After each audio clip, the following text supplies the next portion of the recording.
નમસ્કાર વિદ્યાર્થી મિત્રો, ધોરણ 10 વિષય સામાજિક વિજ્ઞાન, ચેપ્ટર નંબર 10 ભારત કૃષિ. આજે વિદ્યાર્થી મિત્રો આપણે ચેપ્ટર નંબર 10નો અભ્યાસ કરવાનો છે. તો ચેપ્ટર નંબર 10ની અંદર ભારત કૃષિ એ વિશેની સમજ મેળવીશું, જેમાં કૃષિના પ્રકારો અને જુદા જુદા જે ભારતની અંદર ભારતના રાજ્યોમાં પાકોનું વાવેતર અને ઉત્પાદન કરવામાં આવે છે તેના વિશેની સમજ મેળવીશું. તેમાં પણ જે ધાન્ય પાકો, કેટલાક રોકડિયા પાકો, એ બધા જ પાકોની વિસ્તૃત માહિતી, તાપમાન, કઈ જમીનમાં એ પાકનું વાવેતર કરવામાં આવે છે અને કયા પ્રદેશમાં એટલે કે કયા રાજ્યમાં એ જમીનો એ પાકોનું વાવેતર કરવામાં આવે છે, કયા સમયગાળા દરમિયાન તે પાકનું વાવેતર થાય છે. આ બધી જ સમજ આપણે ચેપ્ટર નંબર 10માં મેળવીશું. તો ચાલો પ્રસ્તાવનાથી ચેપ્ટર નંબર 10ની શરૂઆત કરીએ. પ્રાચીન કાળથી કૃષિ ભારતના મોટા ભાગના લોકોની આર્થિક પ્રવૃત્તિ રહી છે. પ્રાચીન સમયથી ભારતના લોકોની મુખ્ય આર્થિક પ્રવૃત્તિ હોય તો એ છે ખેતી. કારણ કે ભારત દેશ એ ગામડાનો બનેલો દેશ છે અને મોટાભાગની વસ્તી એટલે કે 60%થી વધારે વસ્તી એ ગ્રામ્ય વિસ્તારમાં વસવાટ કરે છે અને ગ્રામ્ય વિસ્તારમાં અન્ય કોઈ ઉદ્યોગોનો વિકાસ થયો ન હોવાથી માત્ર ગામડાના લોકો છે એ પોતાનું આર્થિક રીતે એ કૃષિમાંથી આવક મેળવે છે. વિવિધ પાકોનું વાવેતર કરી અને ઉત્પાદન મેળવી અને તેનું વેચાણ કરી અને આવક મેળવે છે. એટલે પ્રાચીન સમયથી ભારતના મોટાભાગના લોકોની આર્થિક પ્રવૃત્તિ એ કૃષિ તરીકે ઓળખવામાં આવે છે. આજે પણ ભારતની અર્થવ્યવસ્થાનો મુખ્ય આધાર કૃષિ રહ્યો છે. ભારતની અર્થવ્યવસ્થાનો મુખ્ય આધાર એ કૃષિ ઉપર છે. કારણ કે કૃષિમાંથી જે પાકોનું વાવેતર અને ઉત્પાદન કરવામાં આવે છે એમાંના કેટલાક પાકોનું આજે દેશમાંથી બીજા દેશમાં નિકાસ કરવામાં આવે છે. એ ધાન્ય પાકો હોય કે અન્ય કોઈ રોકડિયા પાકો હોય તો કાચા માલ તરીકે પણ નિકાસ કરવામાં આવે છે અને દેશની આર્થિક રીતે વિદેશી હુંડિયામણ પ્રાપ્ત થાય છે. એટલે પ્રાચીન સમયથી ભારતની અર્થવ્યવસ્થાનો મુખ્ય આધાર એ કૃષિ પર રહ્યો છે. કારણ કે કૃષિ ક્ષેત્ર એ પ્રાથમિક ક્ષેત્ર તરીકે ઓળખવામાં આવે છે. અર્થવ્યવસ્થાના 3 ક્ષેત્રો, જેમાં આપણે અગાઉ ચેપ્ટર નંબર 15માં સમજ મેળવી હતી, જે પ્રાથમિક ક્ષેત્ર, દ્વિતીય ક્ષેત્ર અને તૃતીય ક્ષેત્ર એટલે કે સેવા ક્ષેત્ર. એમાં પ્રાથમિક ક્ષેત્રમાં કૃષિ સાથે સંકળાયેલી બાબતોનો સમાવેશ થાય છે. ખેતી ભારતનું એક મહત્ત્વનું સંસાધન છે. ખેતી એ ભારતના લોકોનું મહત્ત્વનું સંસાધન છે અને એ સંસાધનનો ઉપયોગ આજે ગામડાના લોકો જુદા જુદા પાકોનું વાવેતર કરી અને ઉત્પાદન મેળવે છે અને સાથે તેનું વેચાણ કરીને આવક પણ મેળવે છે. એટલા માટે ભારતના લોકો માટે કૃષિ એક મહત્ત્વનું સંસાધન છે. શ્રમ શક્તિના લગભગ 60% જેટલા લોકો ખેતી કાર્યમાં જોડાયેલા છે. 60% જેટલા લોકો છે એ આજે પણ કૃષિ ક્ષેત્ર સાથે જોડાય અને તેમાંથી રોજગારી મેળવે છે. ભારતના લોકોને માત્ર ખોરાક પૂરો પાડવા ઉપરાંત ઉદ્યોગો માટે વિવિધ પ્રકારનો કાચો માલ પણ ખેતીમાંથી જ મળે છે. ખેતી એ ભારતના લોકોને જે ખોરાક પૂરો પાડે છે, કારણ કે ખેતીમાં જુદા જુદા ધાન્ય પાકોનું વાવેતર કરવામાં આવે છે. સાથે ખેતી એ ઉદ્યોગો માટે કાચો માલ પૂરો પાડે છે. કારણ કે રોકડિયા પાકો છે એમાં કેટલાક રોકડિયા પાકો છે એ ઉદ્યોગો માટે કાચો માલ બની રહ્યા છે. એટલા માટે ઉદ્યોગોને કાચો માલ એ કૃષિ ક્ષેત્રમાંથી મળે છે. એટલા માટે કૃષિ એ ભારતનું મહત્ત્વનું સંસાધન તરીકે ઓળખાય છે. રાષ્ટ્રીય ઉત્પાદનના કૃષિનો લગભગ 22% જેટલો હિસ્સો રહેલો છે. રાષ્ટ્રીય ઉત્પાદન એટલે કે દેશની અંદર કુલ કૃષિ ઉત્પાદનનો 22% જેટલો હિસ્સો ભાગ એ કૃષિ ક્ષેત્રમાંથી મળે છે. નિકાસમાં પણ ખેતી પાકો અને ખેત પેદાશોનો લગભગ 18% જેટલો હિસ્સો છે. એટલે વિદ્યાર્થી મિત્રો, આંકડાકીય માહિતી યાદ રાખવી. જે આપણે આપણા દેશમાંથી એટલે કે ભારતમાંથી જે નિકાસ કરવામાં આવે છે એ કુલ નિકાસોમાં વિવિધ ક્ષેત્ર, પ્રાથમિક ક્ષેત્ર, માધ્યમિક ક્ષેત્ર અને સેવા ક્ષેત્રમાં જે 3 ક્ષેત્રમાં જે કૃષિ ક્ષેત્રનો ખેત પેદાશોનો નિકાસમાં ફાળો એ 18% જેટલો રહેલો છે, જેનાથી દેશને દર વર્ષે વિદેશી મૂડીરોકાણ પ્રાપ્ત થાય છે. કૃષિ ક્ષેત્રમાંથી જુદી જુદી વસ્તુઓનો નિકાસ કરવામાં આવે છે. જે કાંઈ પાકોનું ઉત્પાદન કરવામાં આવે અને એ પાકોનું ઉત્પાદન કરી તેમાંથી નિકાસ કરવામાં આવે છે જુદા જુદા દેશોમાં, અને જેનાથી આપણા દેશને કે ભારતને વિદેશી મૂડીરોકાણ પ્રાપ્ત થાય છે, વિદેશી ચલણ પ્રાપ્ત થાય છે. ભારતીય અર્થવ્યવસ્થા મુખ્યત્વે ખેતી પર આધારિત છે. આપણી જે અર્થવ્યવસ્થા છે, અર્થવ્યવસ્થાનો મોટાભાગનો હિસ્સો છે એ ખેતી ક્ષેત્ર ઉપર આધારિત છે. ભારત એક કૃષિ પ્રધાન દેશ છે. એટલા માટે આપણે વારંવાર કહીએ છીએ કે ભારત દેશ કેવો છે? કૃષિ પ્રધાન દેશ છે. કારણ કે મોટાભાગના લોકોની જે આજીવિકા છે એ કૃષિ ઉપર આધારિત છે, નિર્મિત છે. એટલા માટે ભારત એ કૃષિ પ્રધાન દેશ છે અને મોટાભાગના લોકો છે એ જે આવક મેળવવા માટે કૃષિ ક્ષેત્ર ઉપર આધારિત છે. ફળદ્રુપ મેદાનો, બારેમાસ લઈ શકાય તેવી અનુકૂળતા. હવે જે ભારતની અંદર કૃષિ ક્ષેત્રની જે ઉત્પાદન કરવામાં આવે છે એ માટે કેટલાક સાનુકૂળ બાબતો જે રહેલી છે, તેમાં આપણે જોઈએ કે કૃષિ ક્ષેત્રમાં કઈ સાનુકૂળ બાબતો છે જેના કારણે આજે કૃષિ ક્ષેત્રમાંથી અઢળક ઉત્પાદન અને સાથે નિકાસ પણ કરવામાં આવે છે.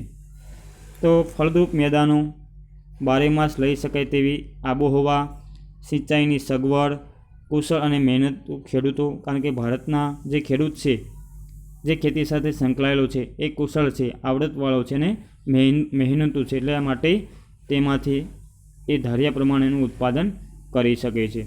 ખેડૂતો વગેરેને લીધે ભારતના મોટાભાગના વિસ્તારમાં 2 કે તેથી વધુ પાકોનું વાવેતર કરી શકાય છે. એટલા માટે જે ખેડૂતો કુશળ હોવાથી જે જુદી જુદી ઋતુમાં એ ખરીફ પાક હોય કે શિયાળુ પાક હોય, જેને આપણે રવિ પાક કહીએ છીએ, અને ઉનાળુ પાક એટલે કે જાયદ પાક, આમ જુદી જુદી ઋતુમાં ખેડૂતો પોતાની અનુકૂળતા મુજબ વાવેતર કરે છે ખેતીમાં અને ઉત્પાદન મેળવી અને આવક મેળવે છે. તેમ છતાં ભારતમાં ખેતી ક્ષેત્રે પૂરતો વિકાસ સાધી શકાયો નથી. આઝાદી બાદ જે આપણા ભારતમાં જોઈએ તો 1965ની અંદર જે હરિયાળી ક્રાંતિ થઈ, ત્યાર પછીના સમયથી જે ભારત કૃષિ પ્રધાન દેશ છે, પરંતુ જોઈએ તેટલો કૃષિ ક્ષેત્રે એ આજે વિકસિત દેશની તુલનામાં આપણે ઉત્પાદન કરી શકતા નથી. ખેતીની અંદર જે ખેતીલાયક જમીનો છે એમાં ઘટાડો થઈ રહ્યો છે અને ખેડૂતોની આજે જે આવક છે એમાં જોઈએ એટલો વધારો થઈ શક્યો નથી. ભારતમાં ખેતી ક્ષેત્રે પૂરતો વિકાસ સાધી શકાયો નથી. ભારતનો ખેડૂત એકંદરે ગરીબ અને નિરક્ષર છે. આજે ભારતનો જે ખેડૂત છે, જે ખેતીમાં તે આવક મેળવે છે, એ ખેડૂત ગરીબ છે અને નિરક્ષર છે. કારણ કે મોટાભાગનો જે કાંઈ ખેતી ક્ષેત્રમાં ઉત્પાદન મળે છે એ ઓછું છે અને ઘરના સભ્યોના ભરણ પોષણ પાછળ જ એ ખેતી ક્ષેત્રના આવકનો ભાગ છે એ વપરાઈ જતો હોય છે. એટલા માટે ખેતી ક્ષેત્રમાં કોઈ નવા સુધારા કે નવી ટેકનોલોજીનો ઉપયોગ કરી શકતો નથી. કારણ કે પૂરતા પ્રમાણમાં જ્ઞાન, શિક્ષણનો અભાવ રહેલો છે. એટલા માટે સિંચાઈની અપૂરતી સગવડ જોઈએ તો કૃષિ ક્ષેત્રે હજી પણ કેટલાક જે બાબતો છે જેના તરફ ધ્યાન દોરવાની જરૂર છે. આજે પૂરતા પ્રમાણમાં સિંચાઈની સગવડ ખેતી ક્ષેત્રમાં ઉપલબ્ધ બની નથી. સિંચાઈની અપૂરતી સગવડો, અનિયમિત અને અનિશ્ચિત વરસાદ પણ આજે અમુક વિસ્તારમાં વધારે પડતો હોય તો અમુક વિસ્તારમાં દુષ્કાળ જેવી પરિસ્થિતિ હોય છે. જ્યારે પણ પાકને પાણીની જરૂર હોય ત્યારે વરસાદ એ પડતો નથી અને કોઈ એક વિસ્તારમાં અતિવૃષ્ટિ જેવા પરિબળો સર્જાય છે. આવી વરસાદની અનિશ્ચિતતાથી કૃષિ ક્ષેત્રમાં જે ઉત્પાદનમાં જોઈએ તેટલો વધારો કરી શકાયો નથી. વધારે વસ્તીનું પ્રમાણ પણ આજે દેશમાં વધી રહ્યું છે અને ખેડૂતો જે ખેતરના ઘટકો છે એ આજે નાના બનતા જઈ રહ્યા છે. કુટુંબનું મોટું કદ, નાના કદના ખેતરો પણ આજે નાના કદના બની રહ્યા છે. કારણ કે વસ્તી વધે એ પ્રમાણે શ્રમ વિભાજન, ઉપવિભાજનને કારણે જે ઘટકો છે ખેતીના એમાં ટુકડા થઈ રહ્યા છે. એટલે જોઈએ એ પ્રમાણમાં ખેડૂતને તેમાં ખર્ચ કરી અને ઉત્પાદન મળતું નથી. પ્રયોગશીલતા પ્રત્યેનું ઉદાસીન વલણ. ખેતી ક્ષેત્ર વિવિધ સંશોધનો, પૂરતા પ્રમાણમાં કરવામાં આવતા નથી. રાસાયણિક ખાતર, સુધારેલ બિયારણ, આધુનિક યંત્રો, વૈજ્ઞાનિક કૃષિ પદ્ધતિનો ઓછો ઉપયોગ. આધુનિક યંત્રો અને વૈજ્ઞાનિક કૃષિ ક્ષેત્રે નવી શોધખોળો થતી નથી. આજે માત્ર જે ખેતી ક્ષેત્રે શિલાચાલુ પદ્ધતિથી ખેતી કરે છે, એટલા માટે ધાર્યા પ્રમાણે એ ઉત્પાદન મળતું નથી. શિક્ષિત વર્ગનું ખેતીમાં ન જોડાવું. જે શિક્ષિત વર્ગો છે એ ખેતી ક્ષેત્રેમાં ઉદાસીન વલણ દાખવે છે. એટલે કે જે શિક્ષિત વર્ગ છે એ પણ હજી ખેતી ક્ષેત્રે જે ઉત્પાદન મેળવવા માટે ખેતી ક્ષેત્રે જોડાવા માટે તત્પર બનતા નથી. એટલા માટે ખેતીમાં કોઈ સુધારા થતા નથી. સમાજમાં ખેતીનો કહેવાતો ઉતરતો દરજ્જો વગેરેને લીધે ખેતી ક્ષેત્રે જે લોકો જોડાવા માગતા નથી એ માત્ર ખેતીને એક ઉતરતો કક્ષાનો દરજ્જો અથવા તો ઉતરતી કક્ષાનું કામ એ સમજે છે. એટલા માટે જે શિક્ષિત વર્ગ છે એ ખેતી ક્ષેત્રે જોડાયા વિના માત્ર શહેરી વિસ્તારમાં વસવાટ કરવા અને ત્યાં આર્થિક રીતે પગભર થવા માટે જુદા જુદા વ્યવસાયોમાં જોડાય છે. તેથી ખેતી ક્ષેત્રે કોઈ સુધારા થતા નથી. વૈશ્વિક ઉત્પાદન સામે ભારતમાં ઉત્પાદન પ્રમાણ ઓછું છે. હજી પણ વિશ્વના દેશો જે પ્રમાણે ખેતી ક્ષેત્રમાંથી ઉત્પાદન કરી અને નિકાસ કરે છે તે પ્રમાણે ભારતમાં તેના પ્રમાણમાં ઘણું ઓછું છે ઉત્પાદન. એટલે આજે આપણા જે કૃષિ વિસ્તારોમાં કુલ વાવેતર વિસ્તારમાં જે ઉત્પાદન કરવામાં આવે છે એ ઉત્પાદનનું પ્રમાણ વિકસિત દેશની તુલનામાં ઓછું છે. ખરેખર તો ખેતી એ મહત્ત્વનો વ્યવસાય છે. આપણા લોકોનો મુખ્ય વ્યવસાય એ ખેતી છે અને ખેતી ક્ષેત્ર સાથે આજે ઘરના જેટલા સભ્યો હોય ગ્રામ્ય વિસ્તારમાં એ ખેતી ક્ષેત્ર સાથે જોડાયેલા છે અને એટલા માટે ખેતી એ મુખ્ય વ્યવસાય છે ભારતના લોકોનો. તો આપણે ખેતી વિશે પ્રાથમિક માહિતી મેળવી. હવે કૃષિના પ્રકારો તેના વિશેની સમજ મેળવીશું.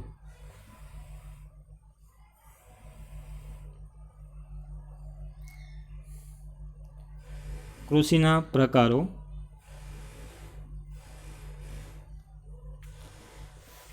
ભારતના લોકોની સામાજિક આર્થિક સ્થિતિ, રાષ્ટ્રીય રાજનીતિ અને ભારતનું સમગ્ર અર્થતંત્ર ખેતી સાથે જોડાયેલું છે. ભારતનું સમગ્ર અર્થતંત્ર, આર્થિક વ્યવસ્થા એ કૃષિ ક્ષેત્ર સાથે જોડાયેલી છે. સામાજિક હોય, આર્થિક, રાજકીય, કે ભારતનું સમગ્ર અર્થતંત્ર એ કૃષિ ક્ષેત્ર સાથે જોડાયેલું છે. સિંચાઈ પદ્ધતિ, ખેત પેદાશો, આર્થિક વળતર જેવી બાબતોના આધારે ખેતીના પ્રકારો પાડવામાં આવે છે. અહીંયા જે ભારતની અંદર જુદા જુદા વિસ્તારોમાં જે ખેતી કરવામાં આવે છે, વાવેતર કરવામાં આવે છે, તેના આધારે તે પરિસ્થિતિને અનુકૂળ જે સિંચાઈ પદ્ધતિ, ખેત પેદાશો અને આર્થિક વળતરને આધારે કૃષિના પ્રકારો પાડવામાં આવે છે. જુદા જુદા પ્રકારો જેના વિશેની આપણે સમજ મેળવીશું. નંબર 1 જોઈએ જીવન નિર્વાહ ખેતી. મિત્રો, પરીક્ષા માટે કૃષિના પ્રકારો એ પૂછાય છે 5 માર્કમાં, એટલે એ બરાબર સમજ મેળવીશું. જીવન નિર્વાહ ખેતી એટલે શું? પહેલો પ્રકાર જીવન નિર્વાહ ખેતી. જીવનના નિર્વાહ માટે જે ખેતી કરવામાં આવે છે એ જીવન નિર્વાહ ખેતી. આઝાદી પછી આયોજન પંચની અનેક ખેત વિકાસ યોજનાનો અમલ લાવવા છતાં પણ ભારતના ખેડૂતોની આર્થિક સ્થિતિ આજે પણ પ્રમાણમાં નબળી છે. આઝાદી એટલે કે 1947 પછીના સમયથી આયોજન પંચની અનેક યોજનાઓ આવી છતાં પણ જે ભારતના ખેડૂતોની આર્થિક સ્થિતિ છે આજે પણ નબળી છે. આજે માત્ર ખેડૂતો જે કંઈ ઉત્પાદન કરે છે એ ઘરના સભ્યોના ભરણપોષણ પાછળ જ મોટાભાગનો ઉત્પાદનનો ભાગ એ ખર્ચાઈ જાય છે. ઉત્પાદનનો હિસ્સો એ ખર્ચાઈ જતો હોય છે. એટલા માટે આયોજન પછીના સમયથી પણ ખેત વિકાસની યોજનાઓ આવી છતાં જે પ્રમાણે ખેડૂતોની આર્થિક સ્થિતિ સુધરવી જોઈએ એ પ્રમાણે દેશમાં ખેડૂતોની આર્થિક સ્થિતિ એ સુધરી નથી, પણ આજે પણ નબળી છે. આજે પણ ખેડૂતો એ આત્મહત્યા કરી રહ્યા છે, કારણ કે પૂરતા પ્રમાણમાં જે પ્રમાણમાં મૂડીરોકાણ કરેલું હોય એ પ્રમાણેનું વળતર મળતું નથી. નાના કદના ખેતરોમાં મોંઘા બિયારણો, ખાતર અને જંતુનાશકનો ઉપયોગ કરવો પોસાય તેમ નથી. ખેડૂતોને આજે પોતાના ખેતરની અંદર મોંઘા બિયારણો, ખાતર અને જંતુનાશકનો ઉપયોગ કરવો તેમ પોસાય નથી, કારણ કે ખેડૂતો જે વાવેતર કરે છે એ પ્રમાણે ઉત્પાદન મળતું નથી અને ખેતરના જે ઘટકો છે એ પણ આજે નાના બની રહ્યા છે. એટલા માટે પૂરતા પ્રમાણમાં જંતુનાશક દવા, બિયારણો અને ખાતરનો ખર્ચ કરી શકતો નથી. ખેતરમાં થતું અનાજનું ઉત્પાદન પોતાના પરિવાર ઉપયોગ જેટલું જ થાય છે. જે પ્રમાણે ખેતરમાં ઉત્પાદન કરવામાં આવે છે અનાજનું, એ અનાજનો મોટાભાગનો હિસ્સો પોતાના કુટુંબના ભરણપોષણ પાછળ જ વપરાઈ જાય છે. એટલે ખેતરમાં જે અનાજનું ઉત્પાદન થાય છે એ પોતાના પરિવાર પૂરતું જ મર્યાદિત બને છે.